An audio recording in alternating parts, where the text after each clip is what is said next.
rounds of the Global Rugby Challenge remaining. The Celtic Dragons are searching for that top 2 finish. They kick off round 10 here today at home against the best the AI have to offer in the Crusaders. Hello everyone and welcome on to Cornflakes Group, your home of Rugby Challenge 3 and the Subscriber Series, the Global Rugby Challenge, where you guys all take the field against the world's elite to try and become the Global Rugby Challenge champions for season number 2. Today, the Dragons are in action against the Crusaders, and this is a big game. The final 2 rounds of the competition as well, and the Dragons have today's game against Crusaders and then a big sub-clash against the All Flakes.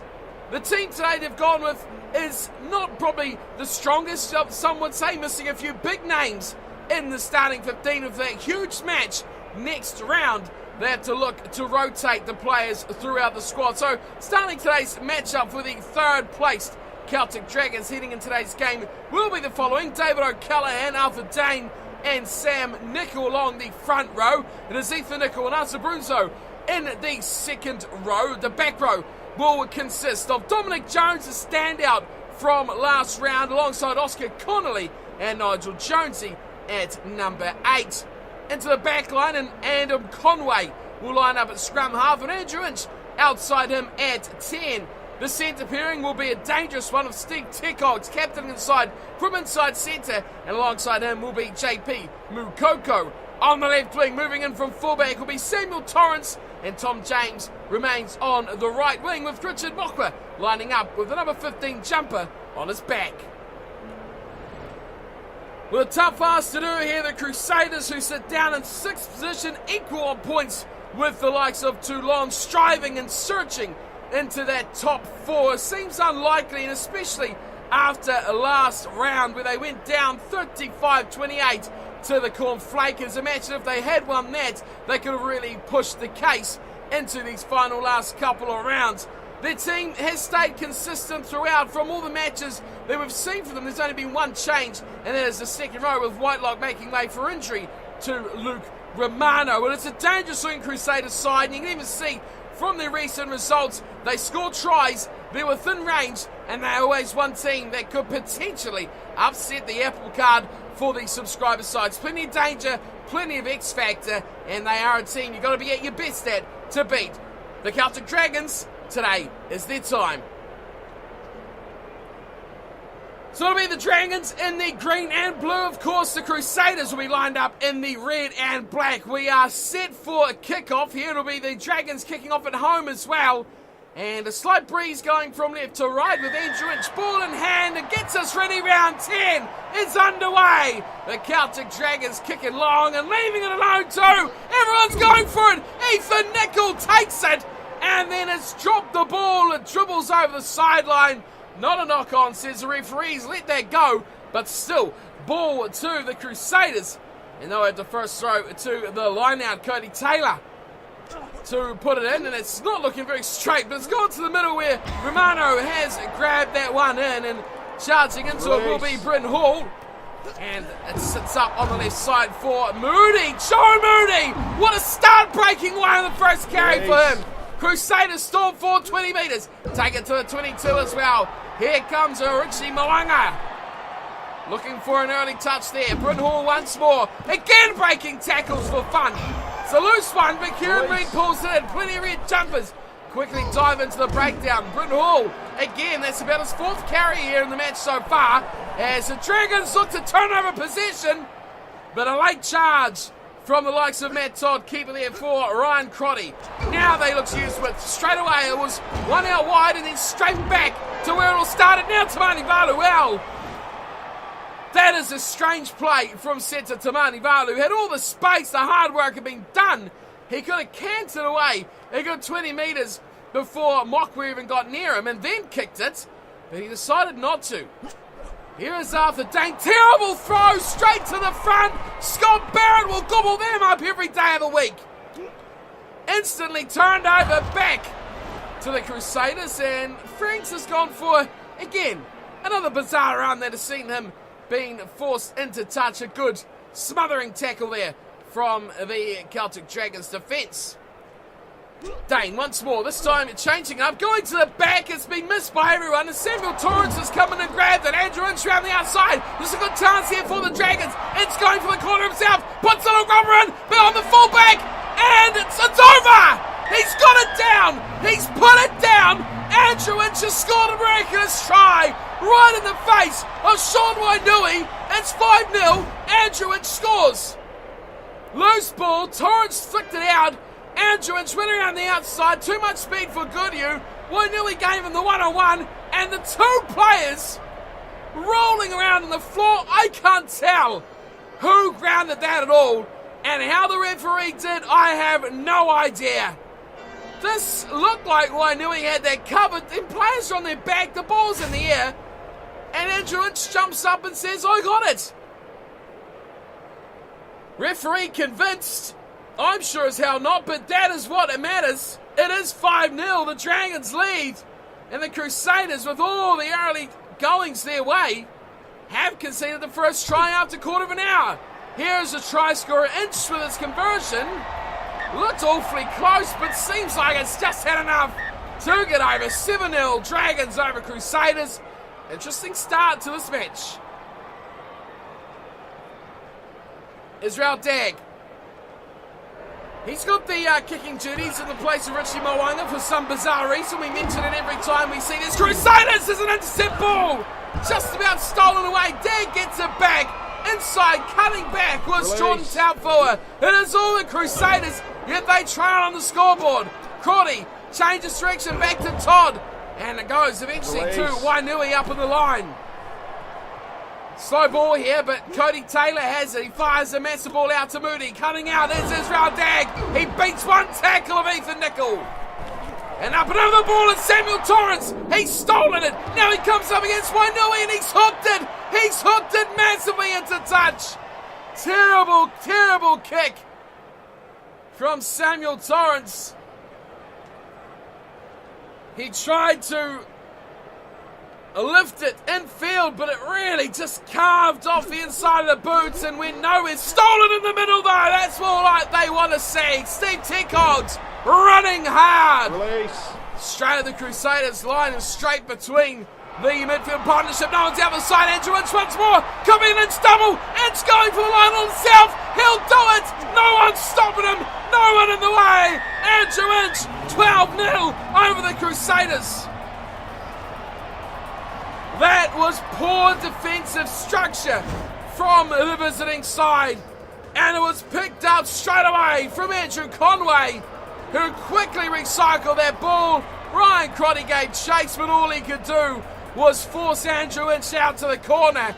And he is racking up some points now as he chases the leading point scorers in the competition. Terrible defensive work. Numbers out that side for the Dragons, but they didn't need him. It was a straight run to the line for Andrew Inch, and he picks up a second.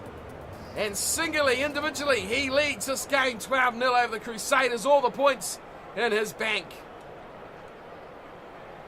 Left side on the first one, right side on the second. It doesn't matter for Inch as he puts it over. Another good kick from the fly half. It's 14-0. The Celtic Andrew Inch Dragons lead the Canterbury Crusaders 14-0 convincingly at the moment after half an hour.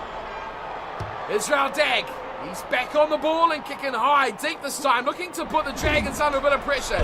Inch has the ball and Tecogs gets it off him. Steve Tecogs looking, up he goes, kicking for Arthur Dane, who's running hard as is Tecogs, but it'll beat the ball to the corner. Overall, a phenomenal kick from Captain Tecogs. He smacks that towards the corner and puts instant pressure straight back on the Crusaders. Taylor, compressed line out here as they put it in. Stole, no! Looked like it was going to be stolen. Torrance is coming forward. It's missed by everyone. Torrance! Oh, it's a try! He's got it down! He's towed it through! And Samuel Torrance has picked up the try! Didn't see that coming. It was a terribly thrown line out. Everyone squished up and then it was thrown over the top. Torrance come forward, grabs it through. Two players slide on it. Wainui comes forward and has it plucked from his grasp and placed down from Samuel Torrance. Excellent, excellent work and composure. There's Crotty flying through, and the two of them went for it. But the downward pressure always beats the up. With a body coming down on the ball. That is another try. 3 now. Opportunistic moments for Samuel Torrance, and he takes it gleefully too. This one's a bit easier for Inch. First time he hasn't scored all the points now in the game as Torrance gets a 5-pointer and he puts over the 2. Does Inch. Is 21 points to 0. The Crusaders getting absolutely thumped here by the Celtic Dragons. Who saw this coming after some great performances recently by the Crusaders? They are now massively on the back foot. Down to Connolly it goes. An Inch stepping, looking to bust his way through. And it's slow ball back, but eventually it does come there for Nickel. Connolly away to Jones. Jones looking to bust away inside ball to Ethan Nickel. Looking for support. It's Mukoko who's knocked it on, and he should have had another runaway. Wow, that should have been the bonus points for the Dragons. Teipu Mukoko on a silver platter from Ethan Nickel. Just didn't happen for them. Scrum feed for Bryn Hall, who we said his name about 1 million times in the opening stanza. Since then, it has been the green of the Dragons. Hall, Moanga, misses out. Crotty goes straight to Goodhue, who runs nicely as well. Out to Dag, back in for Todd. Goodhue's there again. Tickles misses him as they keep it alive through Hall, going back, and it's back to Kieran Reid. Out wide they go. Jack Goodhue for the corner. Goodhue, no, he's put in touch. He's put in touch. A phenomenal try-saving tackle, and the Dragons keep the Crusaders 2-0 at half-time. Well, what a finish to the half. Desperate defence there from the Dragons, and they keep the Crusaders out as it was Goodhue looking like he was going to finish. And a bit of a flurry for the Crusaders. That would have been their first points of the half, and really their only opportunity since the beginning of the match. Look at that possession though, 79-21, 80-20, you may as well call it there. Territory though, fairly even, but it is the Dragons, despite having 80% of the ball, have made almost twice as many tackles as the Crusaders. That opening little passage, the Crusaders definitely were well on top of this game. Line breaks 5-2. Big point of that is the Dragons, they're turning those chances into tries. 3 in the first half. You got to say though, Crusaders have been very sloppy, and 2 of those tries you could easily argue should not have been going the way of the Dragons. But a lot to do in the second half. The Crusaders, they'll be coming back out, and as a visiting side, they have it all to do. First scorer after the break, it's got to be the Crusaders for their own safety, I guess, of not being smashed by a 40-50 point margin. Up it goes, and once again it is taken from Connolly, and look at this from Andrew Inch. He is very isolated. Support does come his way eventually. Looking to left and right, here's Arthur Dane. He breaks the first tackle. Dane gets it away to Mukoko, catches this one. Mukoko ships over the top of Wainui. Mukoko looks to regather, but he doesn't find the ball. It's stolen. Tinkogs, Mukoko out to Ethan Nickel, and the big blundering lob is over. Bonus point try. That is what the Dragons do. Game, set, match. Let's call it now. The Crusaders definitely will not find a way back from this. Dag saved the day, but look at that turnover from Tinkogs. Mukoko just threw it out, and look at the big man go! Trundling to the corner, and look who he had to beat too. It was Big Franks. That was a foot race for scrum lovers, I guess you could call it. Look at that. Big units trundling downfield. Wainui tried to get back, but he didn't have enough field. It was only a 20-metre scramble. And Ethan Nickel picks up a 5-pointer. Big game here today for Andrew Inch, of course, 2 tries. He'll be loving that as he looks to climb up that top point scorer leaderboard. He's also converted everything that's been thrown at him. And The Ethan Nickel try, way out left, has been converted as well. Nothing too difficult for the Dragons sharpshooter. Well, we've seen some amazing performances by the Crusaders in recent games. This one is definitely not one of them, as they have been completely wiped off the floor here. Now's the turnover though, and they've got a chance. Tamani Valu beats one. Mokwa's on there, but it's going to be an easy run, and Godhue will get the try he should have got earlier. This time a simple finish, man-on overlap, and that is the Crusaders' bread and butter right there. Straight off the kickoff, turnover ball, and Godhue we've seen as always in the right place at the right time. Sidestep, easily disposed of Tom James, and then Mukoko up from fullback, had to make a decision. Did he go inside? Did he go outside? Sorry, it was Richard Mokwa up from fullback. It was Mukoko covering late. There's James gone. Here is Mokwa. I mean, what else could he do? He took out the ball carrier, forced a pass, which obviously gives you a high percentage of something going wrong. But the Crusaders, they are a lethal unit when they get going, and Mokwa had no choice but to commit to a man. And then Godhue did just the easy scamper. And for the try. Come back on. Someone may be saying is Israel Dag smacks it from the left side and converts the try for the visiting team. It is 28-7. 4 converted tries to 1. Half an hour still to go. 1 every 10 minutes. Crusaders fans, what do you say? Dragons fans and players will have much to argue that point with, as Andrew Inch is one of them. He kicks off and high it goes away to the right hand side. Well taken there from Scott Barrett. Pick and go from Moody. He's taken down O'Callaghan. Great tackle there. They try to get in, but it's nicely secured. Here is Ryan Crotty, picked up and dumped. Big tackle there on Crotty. Tamani Valu has a little go himself, finds it out to Cody Taylor. Release. And he's stopped in the second man run. Cut out pass left side to Hall, and he gives it to Tamani Valu again. But a great tackle there from Conway.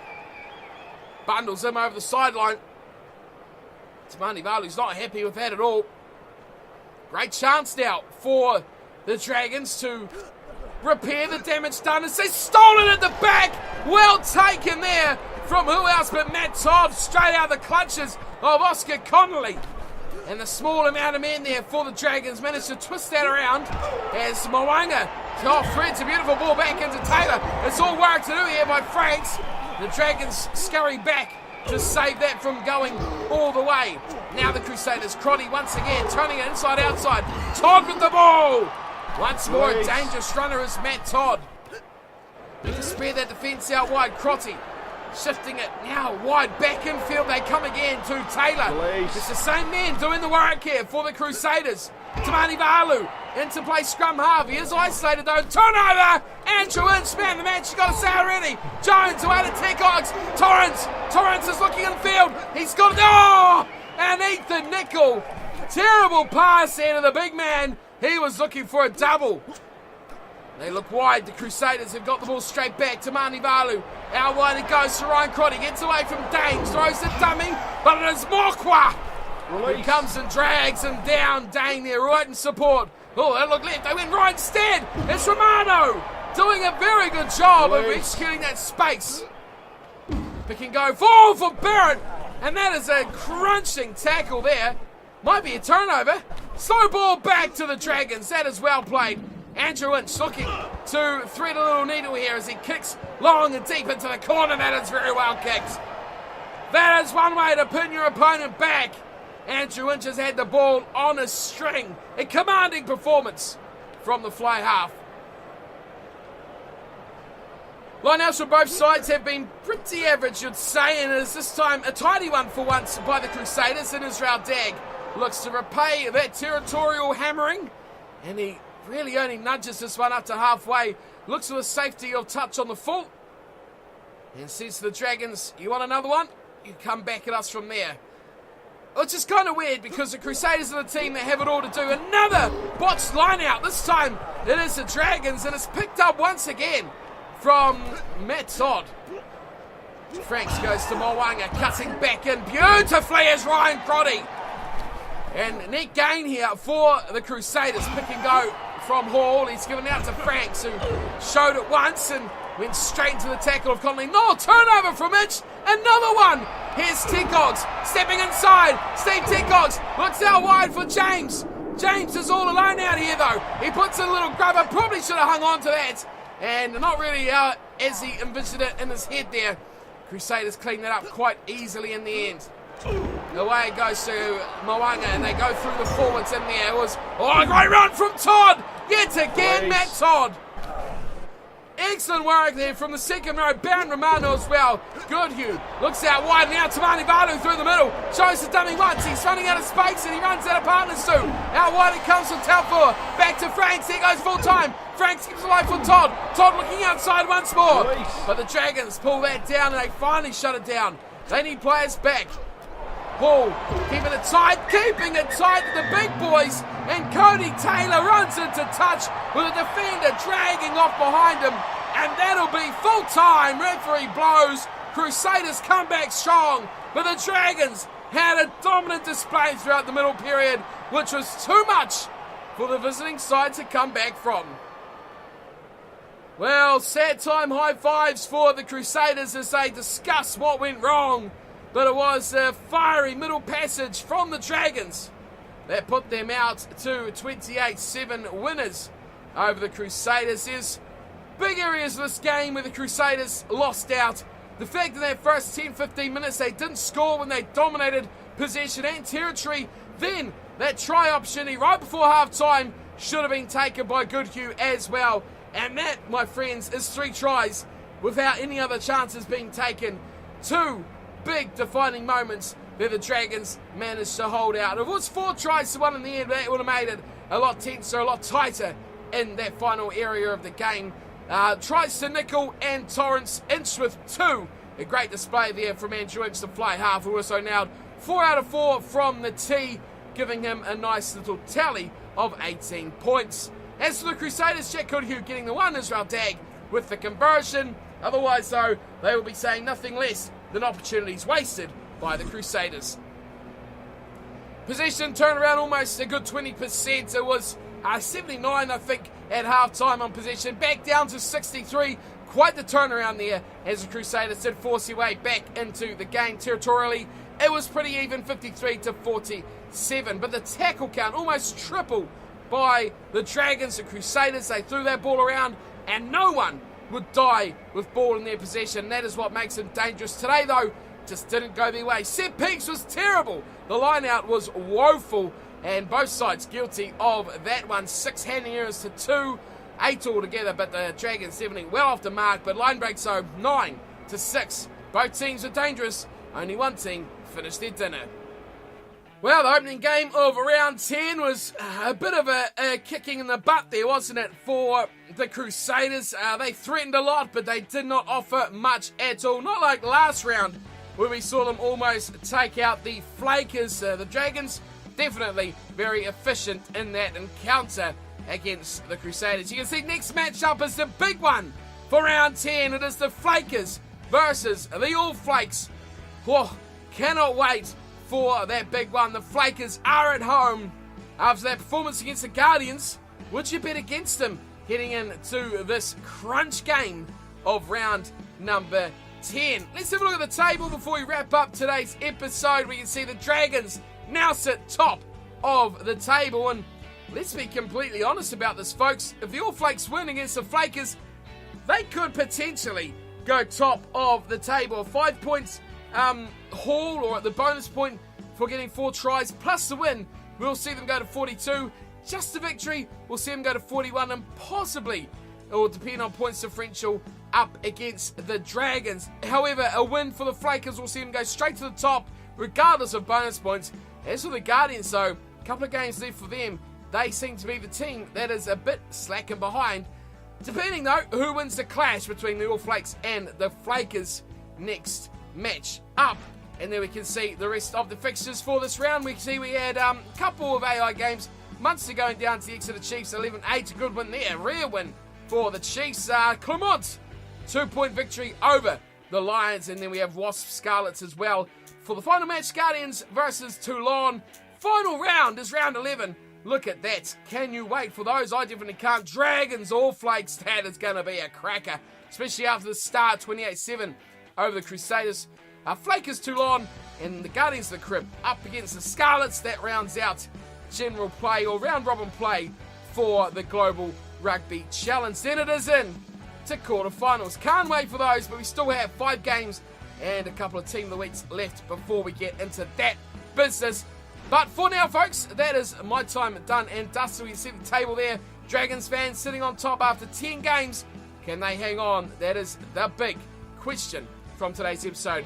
Look forward to meeting you all again in a few days' time for the Flakers versus the All Flakes. Should be a cracker. Thanks for tuning in, everyone. Hope you're enjoying the series as always as we look to get into the nitty-gritty. It is playoffs time almost for the Global Rugby Challenge. Until then, though, thanks for tuning in. And as always, take care.